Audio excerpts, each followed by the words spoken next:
Welcome to the first episode of Is Designer Dead? I'm Chris Harvey. I'm Chelsea Jackson. And I'm Elena Joyner.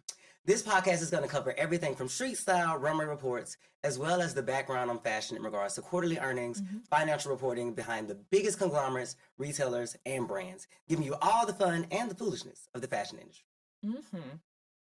So we wanted to get into why we calling this Is Designer Dead? And basically we had seen so many things going on in the industry where one designer was going from one house to another house to another house. And we just wanted to call it out as we see it. Do we think the fashion industry has legs? Do we think the designer industry has legs? So we're just going to talk about it on the podcast and get into it. So Chelsea, my first question is to you. Do you think designer is dead? I don't think designer is dead per se. I think that, what we view as a designer has changed. Like, I remember when I fell in love with fashion when I was a kid, the designers were really like creative and they were really at the helm of the business in a creative way, not necessarily in the money-making aspect of it. Like, I remember watching on the fashion channel, like Terry Mugler fashion shows with my mom. And you could really kind of feel his artistic vision.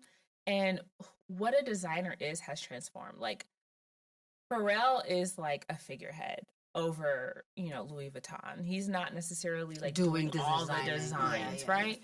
So I'm just like, there needs to be somebody at the helm. There needs to be somebody at the face. But that creative head that I loved, that like inspired me to love fashion, I don't think it's the same. Yeah. And I also just feel like the brands now, they're not even keeping up with the spirit of the heritage of the brand sometimes. Like, I'm sorry, but like, I was literally gonna say Demna, and I'm just like, I don't personally see the connection between him and Balenciaga, the heritage of the brand. Of course, he took it and did whatever he wanted to do with it.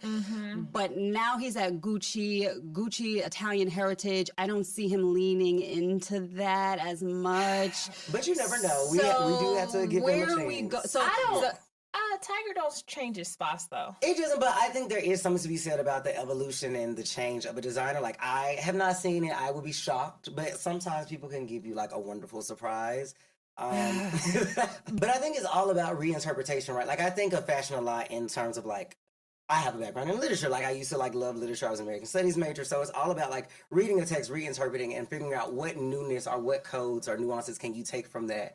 Something that was made or created like decades ago. Like, how can you reinterpret it, bring it new vigor, take it from like a different aesthetic and a different approach and still make it relevant for today? Like, sometimes you do lose it and sometimes it changes. Like, for instance, some seasons like very much are in line with the ethos and the codes of back in the day. And then some seasons you're like, what's this? Where'd this come from? Like, this is interesting and it's new, but I think the most important thing is like keeping the brand alive, keeping the conversation ongoing. And like, there will always be some seasons where it's like, that didn't land. You didn't do that right. Chanel, cough. You need to go back. And then there are some seasons where it's like, okay, I see how you went back to the codes. I see how you like looked at some couture shows from back in the day and like really like brought it back to the forefront. So yeah.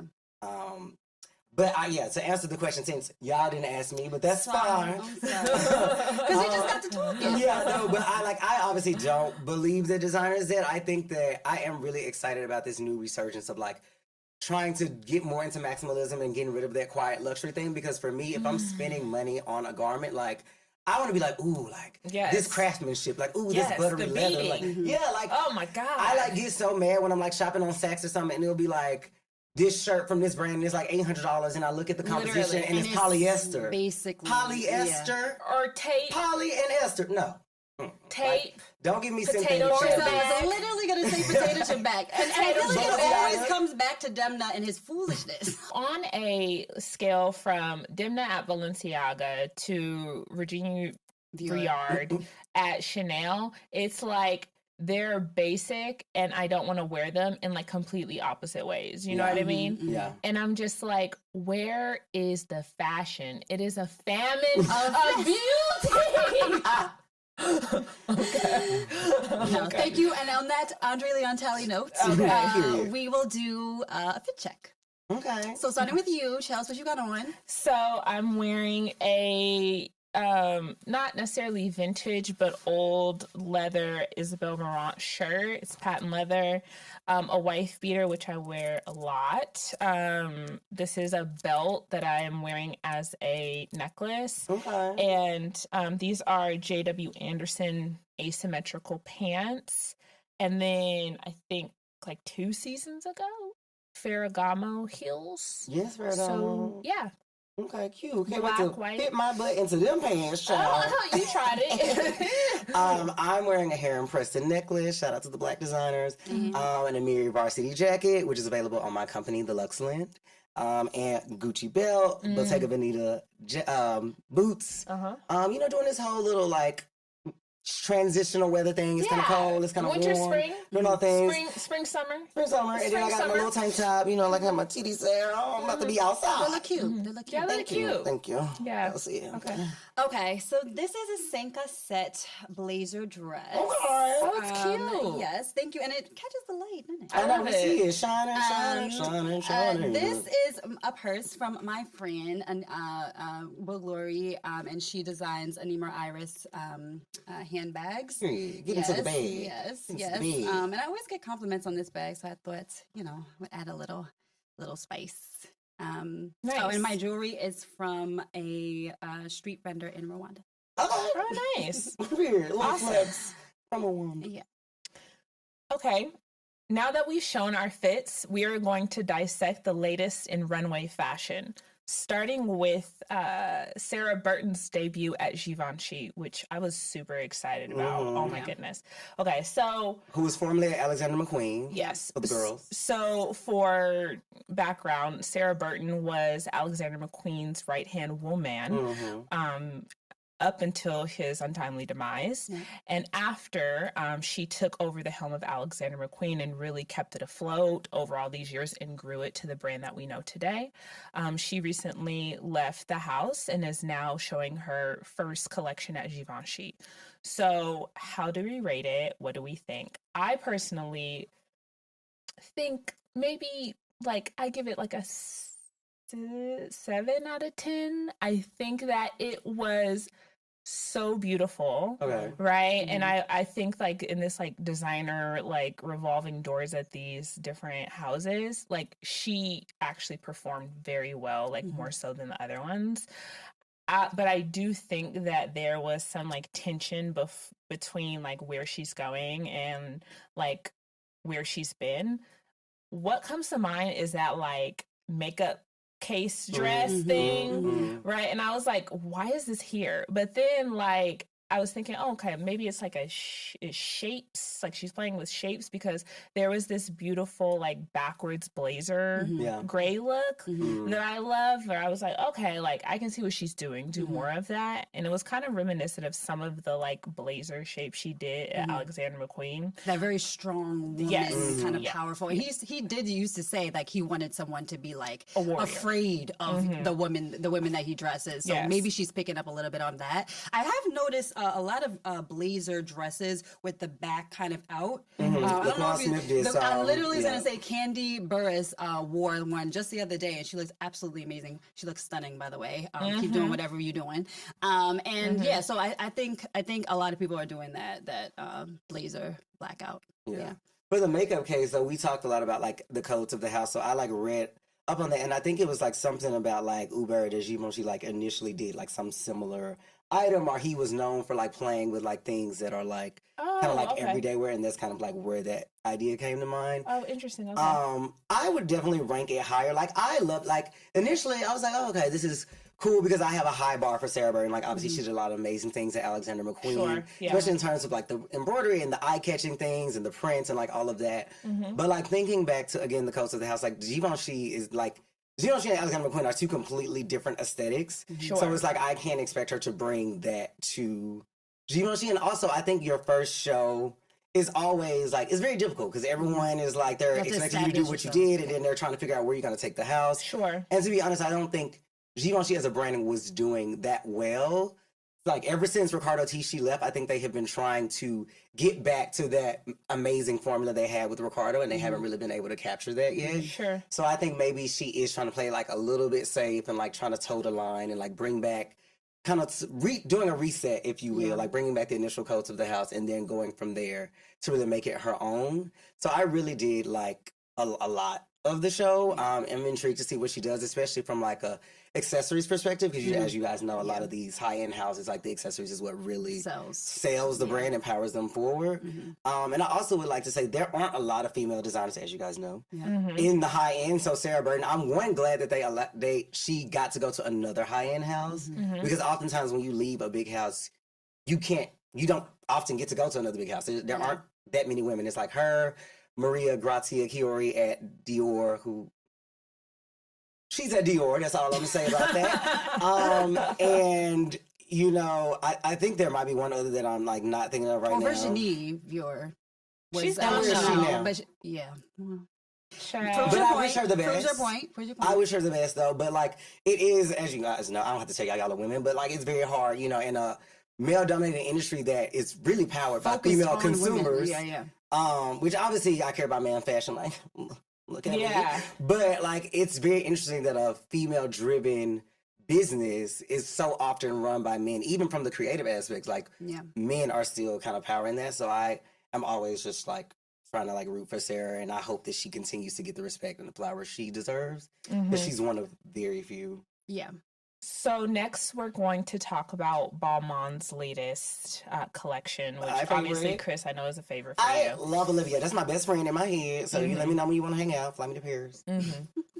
I thought this was like one of his best collections in years, honestly. Like I know that it was received really, really well by critics. Yeah. Mm-hmm.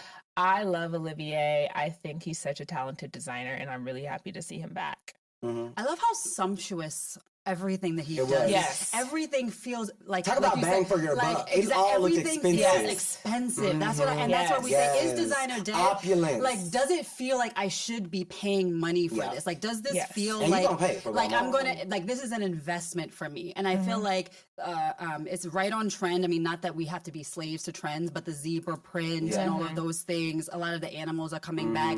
Maximalism is coming back. Glamour is coming back. We don't have. I don't think this at all is a famine of beauty. No, this is not a famine. not This at is a all. buffet. This is a buffet. No, and I want those boots. And I love it for a black designer. Yes.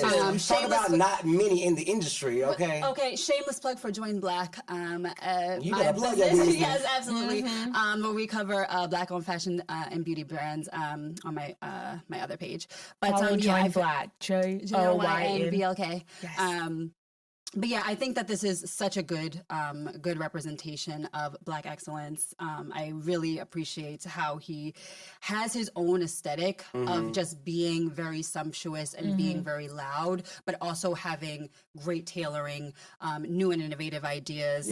Love these red boots that I'm seeing. Like, shout out to him. Yeah.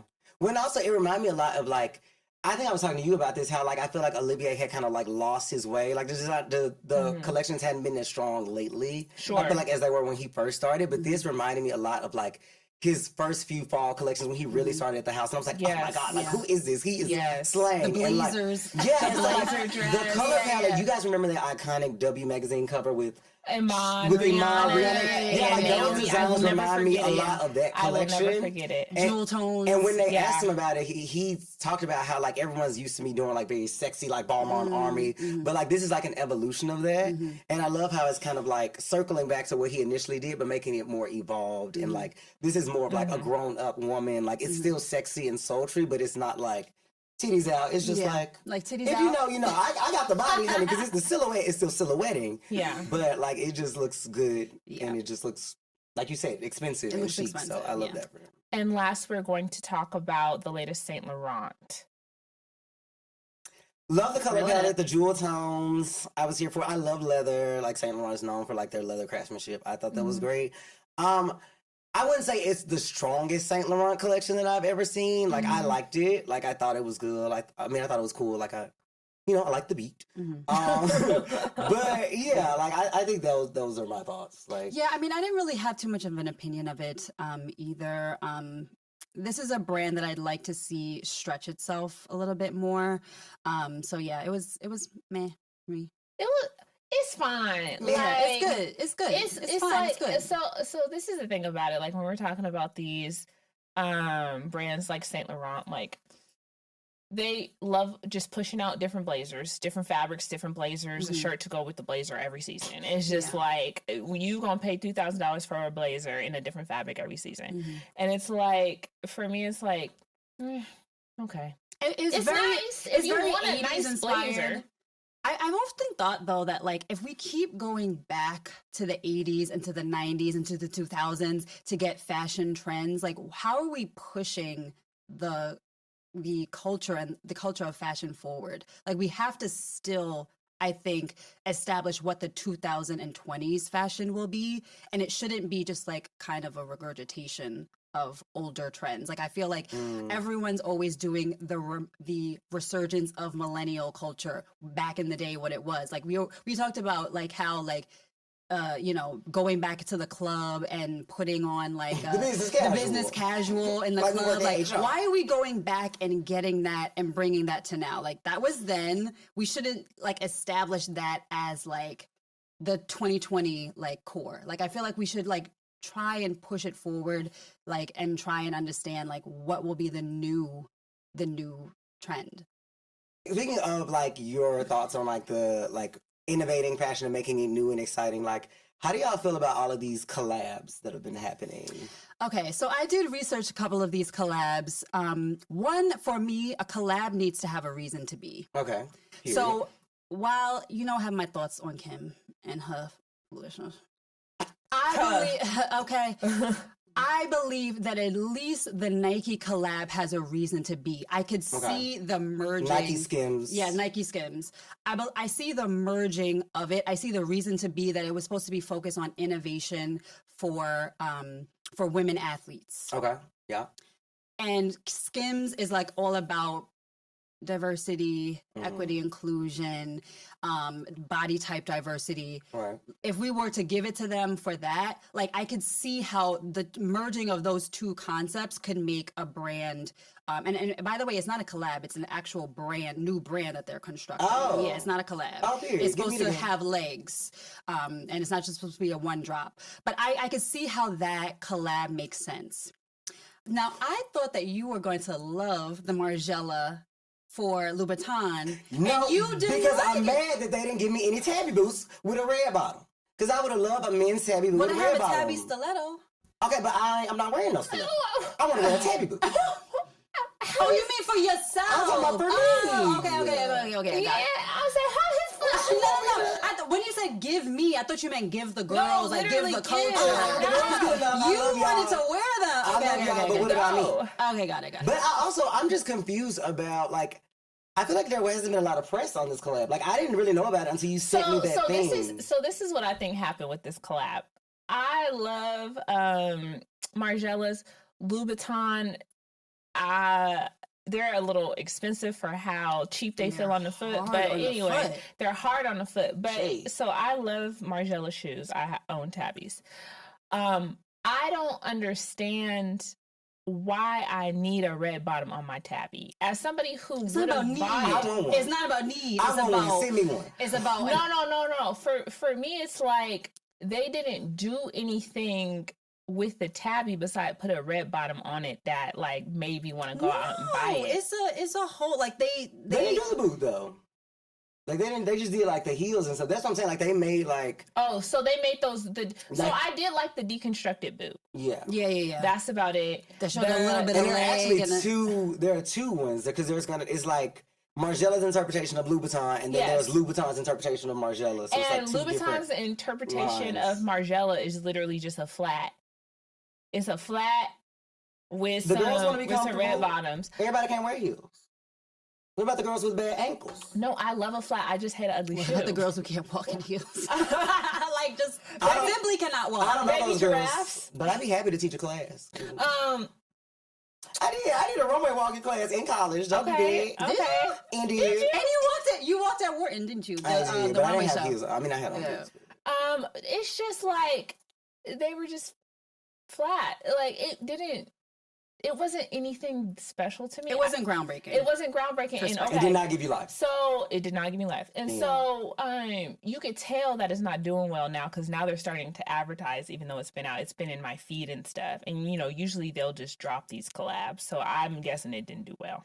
I also wonder about the timing, because as you guys know, John Galliano just left Margiela, and this was done under his helm. So I feel like typically when a collab is coming, you would want the creative director and all those people to like be pushing it forward and marketing it. So I don't know what happened with the timing, because I'm sure they knew his contract was coming to an end and they didn't know if it was going to be renegotiated. So I just feel like the timing is a little odd. Like, why would you have something come out right when someone could possibly be leaving the house? Where is he going? Do we know where he's going? No, they haven't. Okay. They haven't announced yet. A lot of open positions. A lot of open positions. Here for the girls. We don't know where Jonathan Anderson is going. We don't know where Galliano is going. Who else is open? I feel like Hedy Slimane still hasn't gone anywhere. Okay. So now we're going to move on to a segment called Designers, Deficits, and Dividends, where we talk about acquisitions and the more business-minded elements of fashion and the industry. So the first topic is Prada's acquisition of Versace, or alleged acquisition of Versace. They are interested in buying Versace from Capri Holdings, which of course is the parent company of Versace, Michael Kors, and Jimmy Choo. They are paying 1.5 billion euros, which is $1.64 billion for Versace. Come on, conversion. I think it's definitely worth that. It might even be worth more. Sure. What I love about this deal is that, one, I love that Prada is keeping it Italian. Yes. I love when you stay within what you know. Yes. Stay within the heritage of your company. Yes. Sure. And I think that it doesn't compete with Miu Miu. Versace it doesn't. It's a whole different vibe. It doesn't compete with Prada. Yeah. It has its own reason to be, and I hope that they don't like change Versace to be more buttoned up. I don't think it needs to be more buttoned up. It doesn't need to be Prada-fied. Yes. It needs to keep with the loud, almost kind of hip hop, kind of loud, sexy, over the top aesthetic. It needs to keep with that. And I think that if they preserve that, it's for the mistress. What did they buy Armani too? And then you have for the wife, the mistress, and the girl, and for the girl, and for the daughter. For the daughter, who works. So I think that this is good. Keep it Italian. I think, of course, they're trying to compete now. If they continue with this M&A strategy, they're going to try and compete with the Kerings, the LVMHs. Then by no means. Yeah, I'm gonna say it'll be a while. It's going to be a while before they catch up to that. But I think this is a good first step, and I think they're being very purposeful and targeted with which company they're going after. So I'm all for it. I think it's an interesting kind of next step. If you look at their stock price, actually, I believe it went up like a significant amount. Yeah, it went up a significant amount. So Prada's shares surged as much as 4.1% in Hong Kong after they were seen. The CEO was seen in New York. So yeah, I'm very excited for them. Yeah. Well, we're already seeing kind of the makings of that happening, right? With the designer from Miu Miu, now going to Versace. Donatella has stepped down. I think she'll still be like in an advisory role, would I assume, because we associate, her last name is Versace, so we associate the brand with her. So like, I think that makes sense. I just totally agree. I think it would be a great acquisition. I think it's smart. I love Versace. Like, y'all know me, I'm always about having some titties out, like sexy rocker girl. Like, I'm all for it. Yeah. So I think it would be smart. Like, Prada's doing well. They are great in not necessarily in ready to wear as well as accessories. Yes. And Versace, I think, is a house that could be stronger in accessories. Like, I think they've really tried to delve more into like the bags and the shoes, in men's and in women's. But I think that having that synergy of working with Prada like would really help them. Yeah. With kind of like that go to market and that expansion. Yeah. So. Yeah, I love it. I agree with that. I think my only thoughts are like, this is an example of good succession planning, right? That any business could duplicate. Smart. Right? So when you're thinking about yes and of succession planning, right? So it hits on all the key points, like similar cultures, right? Not cannibalizing your business, like what will it add being able to continue to grow, and in this case scale and compete in like the different landscapes of like these different conglomerates. So I think it really checks all the boxes of good succession planning on Donatella's part specifically. Yeah. All right, moving on, we're going to talk about Carol's daughter being sold back to its founder. After 11 years, after L'Oreal purchased Carol's daughter from Lisa Price, who started the brand with her mother, Carol, in 1993, they're finally giving the brand, or they're selling the brand back to Lisa Price, who is the founder of Carol's daughter. And I have a couple of thoughts on this. One, of course, being all for Black designers, Black-owned businesses, I love, that this is happening. I love that she gets the opportunity to, because not every brand and not every founder gets the opportunity to buy their company back. Especially, women, especially when you've after 11 years. I think it's very interesting, the timing of this. Of course, with the political landscape and all of these things, a lot of companies are interested in selling Black products actually back and not giving people a good price for them. So I think it's an interesting time, and of course, like, it's kind of a double-edged sword. You're doing it because you're trying to get in line with the Trumps and all of these things, and you're doing it for the wrong reasons.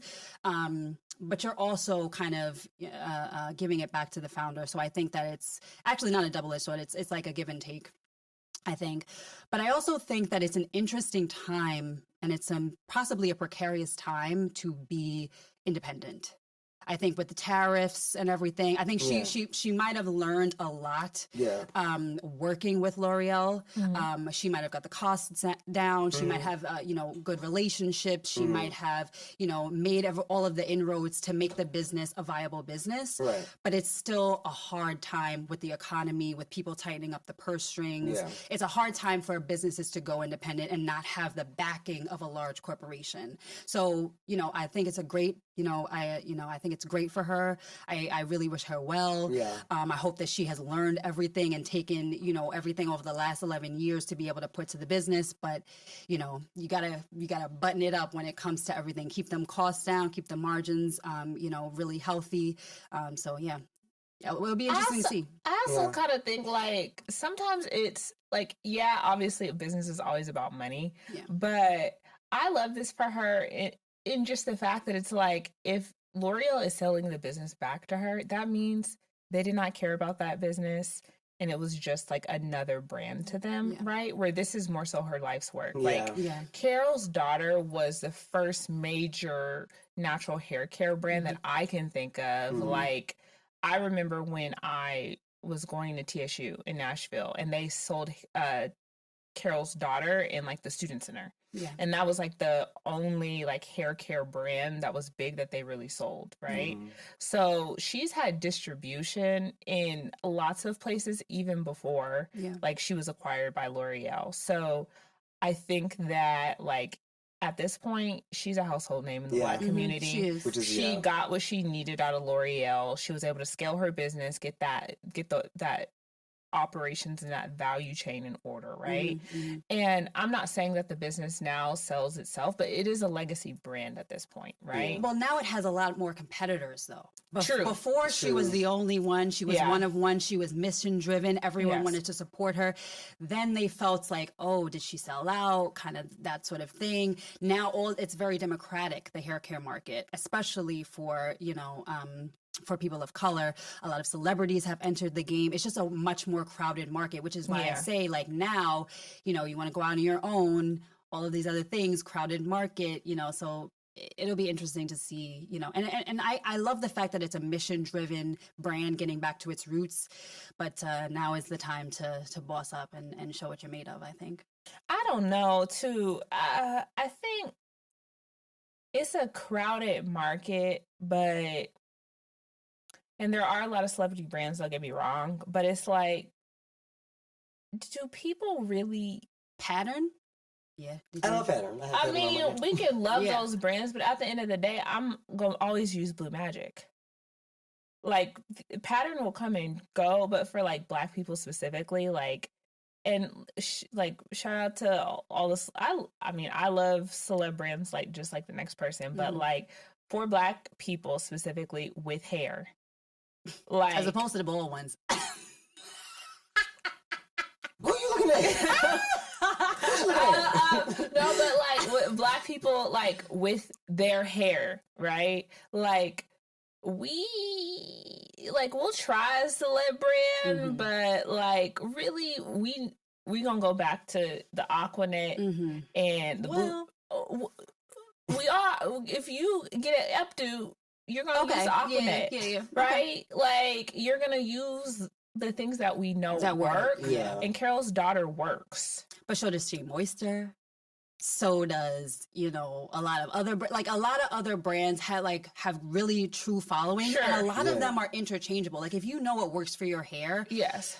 A lot of things can be interchangeable. Like I'll use this for this, time period, this for this time period. And a lot of people are product junkies. So they'll just buy a lot of stuff. So I don't know. I feel like, again, crowded market is interesting, that she wanted to step out. It's interesting the time period with DI and everything, but I'm a little scared. I'm a little scared for her. But I think it given that point, it might be even better that now she has gotten back the ownership stake, right? Because now you can really say like, oh, this is a fully Black-owned brand. Like she's an independent, owner, and so maybe that'll encourage more people to support it, especially given this landscape. And also to your point about it being like a legacy brand at this point, it still has like that branding. And as you guys know, it's always better to retain control of your business, of your IP, of everything you're doing. So like, I think this could be a help. I don't think it is a detriment to her, except maybe like obviously she has like less access to capital. But to your point, if they're selling it back, like was it really valuable to them in that way? Especially like it was one of many, right? Like L'Oreal is a conglomerate. Like they have tons and tons of brands. Like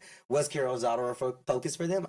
I don't know, you know, but obviously to your point, if it's her own brand, she's going to put her blood, sweat, and tears into it, and she's really going to try to make sure it like continues to grow and it continues to flourish. So. It's always better to have someone who's really focused on it than having somebody who's like, oh, it'll just run itself. Let's just put money on it and let it go. So. I do think that now she needs to like get back to the grassroots nature of the brand, get back to the indie nature of the brand, like go to curl, like the curly girl, like conferences, like get back to the roots of the brand, like go and actually meet the people and reestablish yourself within the community. Because I feel like, that's what a lot of brands are doing now. They're like actually, having people engage and interact with the problem. Reestablish the brand identity. So, it'll be interesting. It should be good. I mean, I'm rooting for her. So, anyway. I'm rooting for everybody Black. I'm rooting for everybody Black. Now it's time for Covers and Couture, where we discuss the latest covers for this month. First up is Gigi Hadid in Valentino for Vogue magazine's April cover. Yeah, April cover. To quote Beyonce, my God, to quote Beyonce, Beyonce knows Carter. Okay. Black girls don't look good in all that blue light. And not saying Gigi Hadid is Black, but I was like, where we going with it? Okay, there's something Anna Leibovitz, she just put that like cool tone blue light on everybody. And like, she will ruin a Black woman, but she will also, in this case, ruin Gigi Hadid. And it's just like she looks sleepy, tired, in a dream, sleepy, in a museum. Dust her off, please. It's just bad. Don't look at it. And I understand, like they are going for that, like old Hollywood. Like cinematic look, but it doesn't look cinematic. It looks ashy. It looks ashy on white people. Everyone that Anna Leibovitz shoots look ashy. I don't know. She made a white woman with blonde hair look ashy, and it's insane. I don't understand. And even beyond that, like I didn't even like the styling because, like, did you see like the hairspray type shoot? Like I thought that was like cool and exciting and interesting. So I'm like. So y'all gave me the tired sleepy girl on the cover, and then in the photo shoot, y'all gave me something cool and exciting, like a reinterpretation of Hairspray. So I'm just like, Do y'all just intentionally want the cover to be boring, or like? I think there are certain things you need to put in a cover. Like they need to be looking at you. It needs to be kind of zoomed in. It can't have too much background. So like, not every shot is a cover shot. Yeah, to be fair. Like on a shelf of magazines, I want to see something that be like, "Ooh, what's that?" Like, yeah. Well, a cover shot that we probably all like, Rihanna for Harper's Bazaar. Yes, March March in Dior. Yeah. Period. I think I like it. I like the cheek. We love cheek. Cheek. I think she up on a looks Sunday afternoon. All March apparently, and I think that she looks good. I usually don't dislike Rihanna's covers because they're usually just very well done. Yeah. I can think of ones that I like less. The one with her, ASAP Rocky and the baby. Where she's carrying. Now she mad at the family shot. Where Rocky, like, she's holding her hand, or it was a Vogue. Was that on the beach? Is it the beach. Yeah, I remember. Was that Vogue? I don't remember. Where she was like reaching back to grab his it was probably Vogue. I remember that. Yeah, but there's ones that I like more than others, and I really liked this shot. I think this was a really strong shot for her. I think it was both feminine and sexy, but also just like really strong. I had seen her kind of shy away from showing a lot of skin. And I think she had said like she's a mother now. She can't see herself doing that anymore. But that's the Rihanna we like love. And that's the Rihanna that dares us to be a little bit more risque when we're like a little bit more demure. But I think that I like that she's doing it now in a way that she can control, in a way that seems her, but not over the top. Yeah. Mama gotta have fun too. I know, yeah. That's how she gets to be a mama girl. Yeah, no, like it's very sensual versus being overtly sexual. Exactly. Yeah. It's like she's not showing T, she's showing a little A. A tasteful nude. Tasteful nude. And I have always said there's a way, and we have arguments about this in the group text, but I feel like there's a way to do naked, and there's a way to show skin that is not overtly sexy, but that's like interesting sexy, and I feel like that's I don't mind overtly sexy. I know, and that's why we be arguing. But it was to your point, it's very elegant, graceful. Shout out to Carlos Nazario, black stylist who styled this cover. The other shots I don't know about. I feel like the other shots are very like laid back, and they're just like a little bit. I like the one in the gold, like bustier. The bustier, yeah. I love a bustier. Yeah. But I think it's I think this is by far the best shot though. Of the. And then what did y'all think of the L cover with Zoe Kravitz in Saint Laurent? I like that. She's like in like a little menswear type of thing. I also just love Zoe Kravitz. Like I think she's fabulous. Zoe Kravitz. She's that it girl to me. I love Zoe Kravitz. I love that this partnership that she has with Saint Laurent is doing her so well. I think they're like a great match. Okay, cover's okay. Well, I do like that it's like obviously hitting the trends, suiting. I actually really like the suit that it's in. I think it's very interesting, and I like the background. It looks like she's in a bodega, kind of like it's very much her, like like buttoned up, but then also cool girl in the back, like from New York. She just got off of work. She's like posing, kind of like this, like I also never seen her in like a bust down.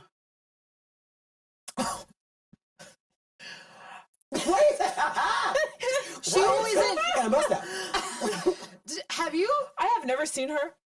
I have never. But I have. Wait, you're kind of right. Damn. I have never seen her in like a wig. Like I've never seen her like with a full like hair, unless it's braids. Yeah, I'm gonna say I typically you're right. She I typically only see her wears in braids or a short cut. So for her to wear a bust down, back in the day, she did used to have a sew-in though. Cause remember she was in that one Jay-Z video. And I know. Well, maybe that was like back in the day, but for the that might last be before my time. 15 years, I feel like she has been in braids or like a pixie cut.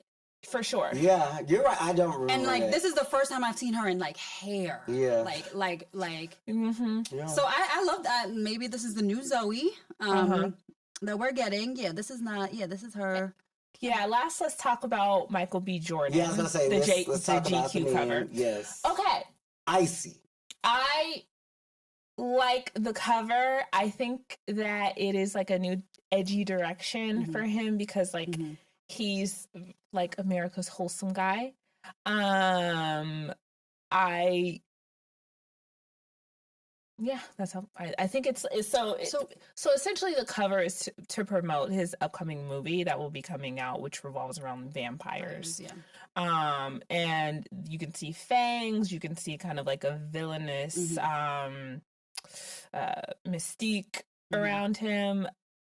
I like it. I think that it like goes with the movie. The movie is called Sinners. Yeah. I like that. I like that also, like, it revolves around timepieces and watches, and it's like seems very appropriate that it would be vampires plus watches plus icy plus like him being kind of a villain. Yeah, it's also a period piece. There's a lot of storytelling that I think there's really the contexts are giving me life, like the very like watery kind of like murky context. He's also very much like kind of giving villain and like giving like very it's a very like playful still, like, I love it. Yeah, I also think like Steph doesn't necessarily need to tie in exactly. Like the vibe, it's a period piece that it's like a monster movie, right? And so like I think that the vibe of the shoot like ties in perfectly. Yeah. The styling, really, I actually love the styling. He's in Puffers. He's in Puffers. But it makes sense with like the icy story. And it's Rick Owens, right? Wasn't it Rick Owens Puffer? Or was it Montclair? Who was it? Well, if it's Rick Owens, then never mind. I take back my latest statement. Yeah, it was Rick Owens. Okay, okay. It was a Rick Owens jacket. Yeah, but he has like, first of all, it's puffers and a cowboy hat and a trench, and then he has on like jeans, and like it's a lot. It's a lot of different looks, I feel like, and I feel like they're all kind of in the same like aesthetic and all kind of in that icy gray. Like I think it looks great. It works. It works. This one where he's in a straitjacket, I think, is my favorite. Where he's just kind of laid back in the straitjacket on the mattress. Yeah. Okay. So, Christy, you want to launch into what's going to be up for the new trends in the new season? It's getting trendy. Okay, so one that I do want to talk about is one that you like brought to the group chat is the Mary Jane sneaker. And I personally would like to say, I'm not a fan. I'm not a fan either. I seen it. I'm all for the girls being comfortable. You know, I want a girl to have a nice, comfy shoe. Okay, I let you buy Hoka's that one time. Remember, it's fine. But don't punish me because I like to run. I think that's great. I think that's great, honey. But I don't think the shoe is flattering. I just don't think it's cute. It just seems weird. I don't understand it. It's just like I had that issue with, remember that the Tevas trend? Or Tevas, whatever they're called. Hate them. Which I still love. I hate them. Yeah. And I don't like it. Do they have a Velcro on the top? Oh, God. Anything with a Velcro on Mary the top? Jane shoes are in the mail. I purchased the Grace Wells Bonner collab. I love Grace Wells Bonner. So I personally don't believe that we need to adhere to every single trend that comes on the runway. I personally think that we should be over trends. We'll do what works for you, but like just because it's trending doesn't mean I'm going to buy it. Especially the Velcro. If it doesn't look, and I also have kind of a big, like kind of country foot. So if it doesn't look good on my foot, I can't buy it. I don't care if it is, You don't want to look like you skiing down the concrete. Yeah, no, I don't do well in ballet flats. I don't do well in things that like kind of smush my foot into like what feels like a casing. I can't. Not the sausage feet. No. I feel like this is just not a trend for my size foot. Some things look better on a dainty foot. My foot is not the foot for this show, but to each his own. Okay, so one that I'm actually really, really excited about, obviously, is baggy. What is it? Like oversized pants trend. Have you guys seen these like bloomers that everybody's wearing? I feel like I've seen it, but more so from like a denim aspect, like the oversized like denim type thing. You know, so I feel like last season the like bell bottom type jeans or like stacked hem jeans like became a thing, and I see this as kind of like an evolution of that trend. And as someone who used to be like, I only wore like tight fitting like skinny jeans, like I kind of like it. I like a little flared pant. I like a little like a looser pant. Say Drake.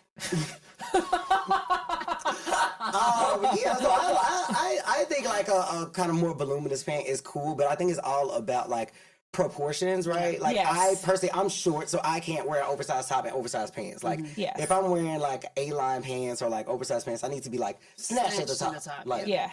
you I know? like how you are. Yeah, I think for me as somebody who wears oversized stuff a lot, right? Like there are different ways that you can do it to make it look classy. I Yeah. feel like one is like all about proportions and like Right. knowing your body shape, Right, right? yeah, So yeah. like the law of thirds comes into play, right? So you have upper third, middle third, lower third, right?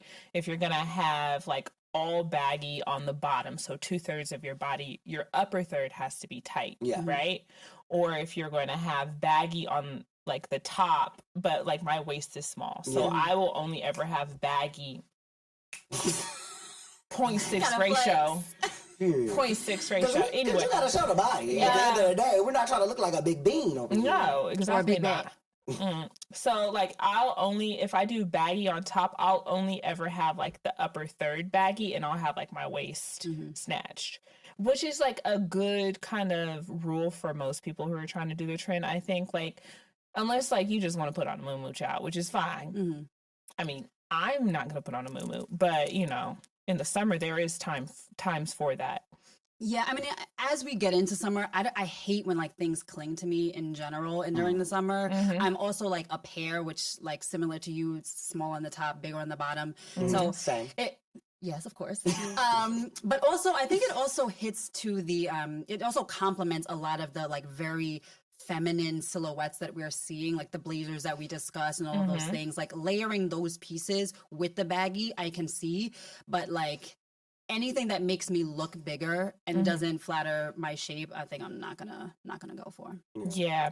Speaking of Say Drake, all denim outfits they've been a trend for years the now, Canadian and they are tuxedo. the Canadian tuxedo. I think that they are kind of a little different now. They are playing with more shapes, i.e., like flared denim. Skinny jeans are making a comeback, I hear, you know, more like vests, Bermuda shorts. So it's just all kind of different shapes. Whereas before, I think it was just like the denim jacket, the millennial denim jacket, and, you know, a skinny jean or like a straight leg jean. Like now there's like varieties. Do you guys like it? Do you guys don't?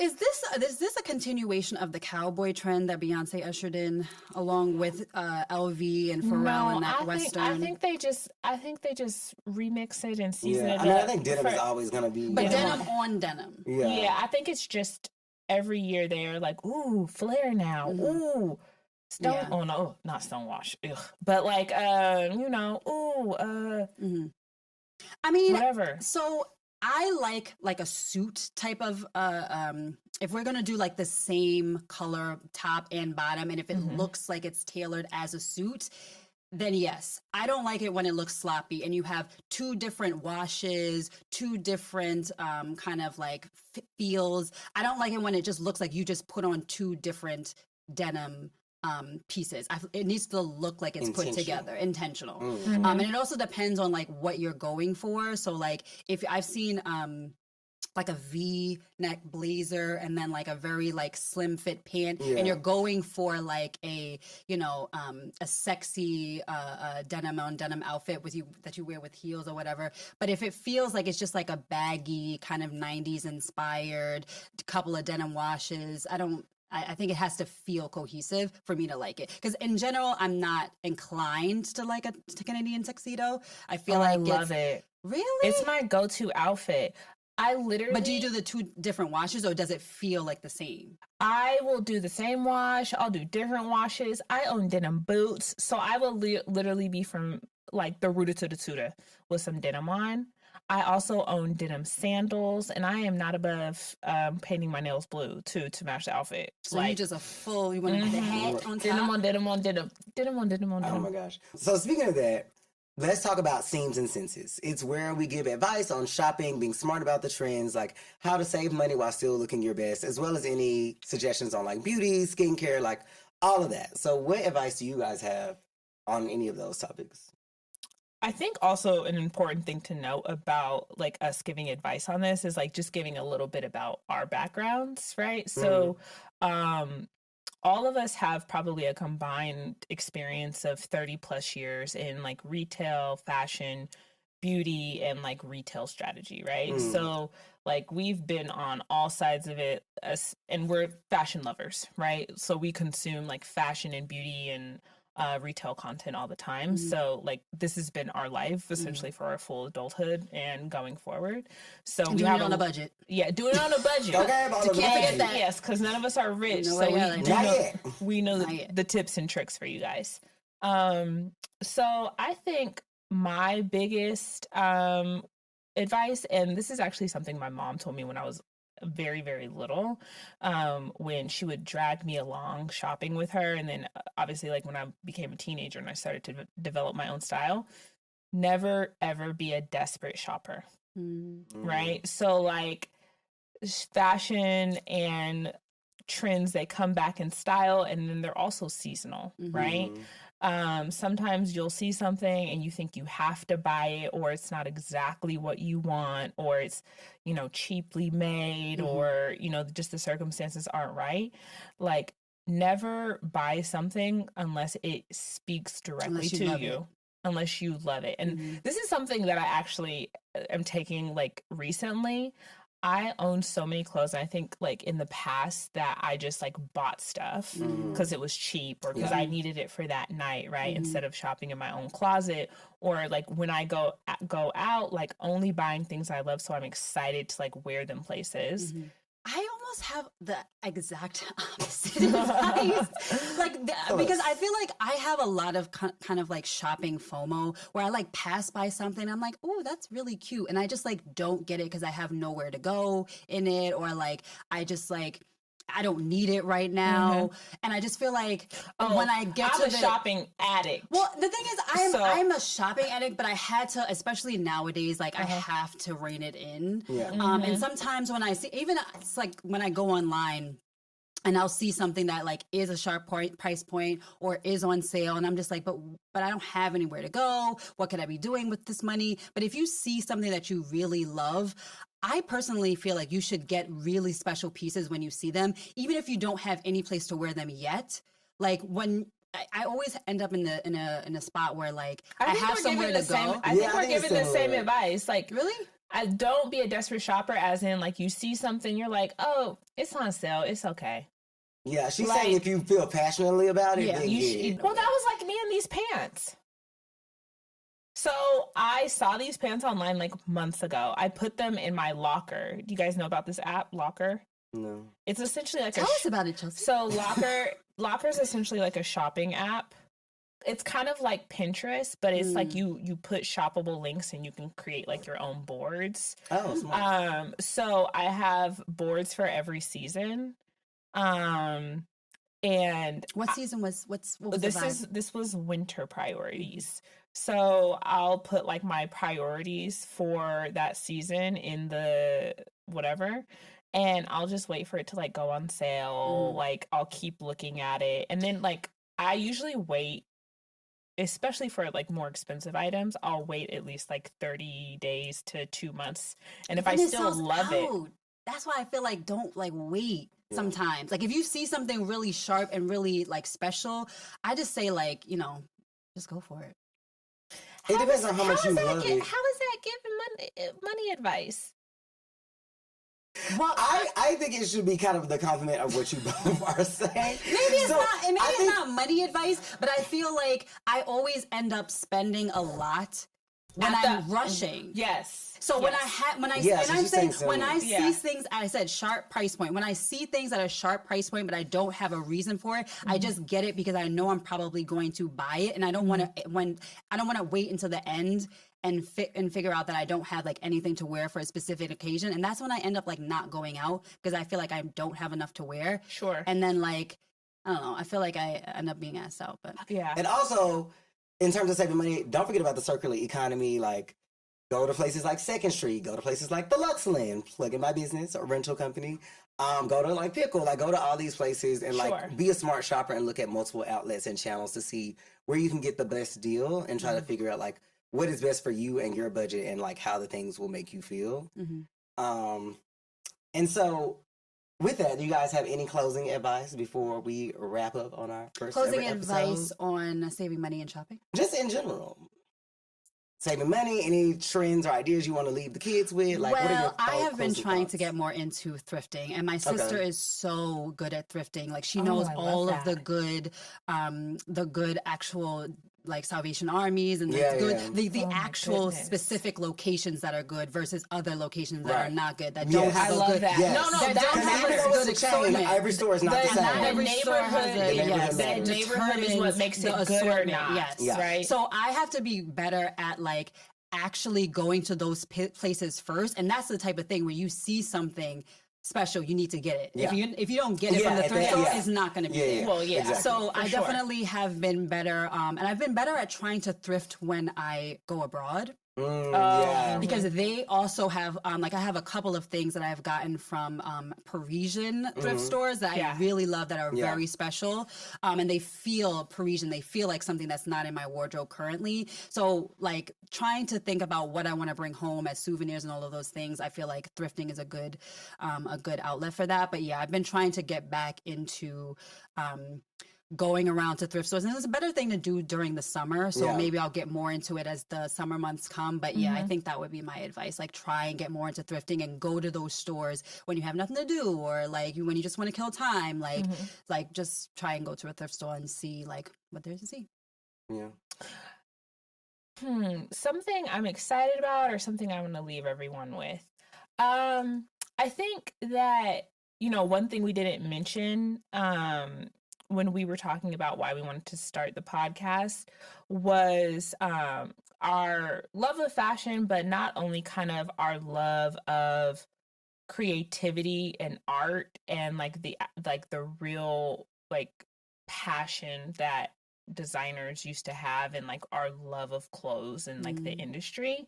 And so like I just too like want to underscore like, yeah, we'll have levity sometimes and we'll be talking about businesses highs and lows, but like this is an industry that we're really, really invested in and, we really care about and love and we spend our time in.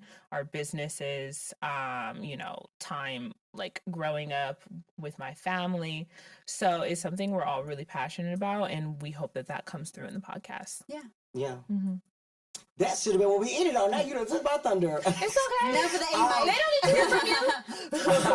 I was just gonna say I would just leave you with the importance of, again, like going back to the staple pieces and thinking about what to invest in. Like don't underscore the importance of like accessories, like thinking about like Yes. belts, like shoes, like jewelry. Like these are things that are timeless that you'll revisit season after season. So if you want to invest in something that's kind of worthwhile and that you'll continue to use, like I really say like think about like belts and jewelry and that also goes with like fragrances and also skincare. Like these are all accessories and things that will complement your final look. So think hard about like where you want to allocate your money and what will give you the best bang for your buck, because skin is the smartest thing you can invest in. So make sure, I'm talking, always wear SPF, wash your face at least twice a day, especially at night. Wash your pillowcases, like, because that's what Change them. Now you're preaching. I'm just saying. Take your time faster. So yeah, like I said, just be smart about your money and like think through things. And to Chelsea's point, like don't be in a rush to pay for something. So with that said, thank you guys for joining us on our Thank inaugural you. episode. Be sure to watch Is Designer Dead wherever you get your podcast. Thank you so much, and we'll see y'all next time.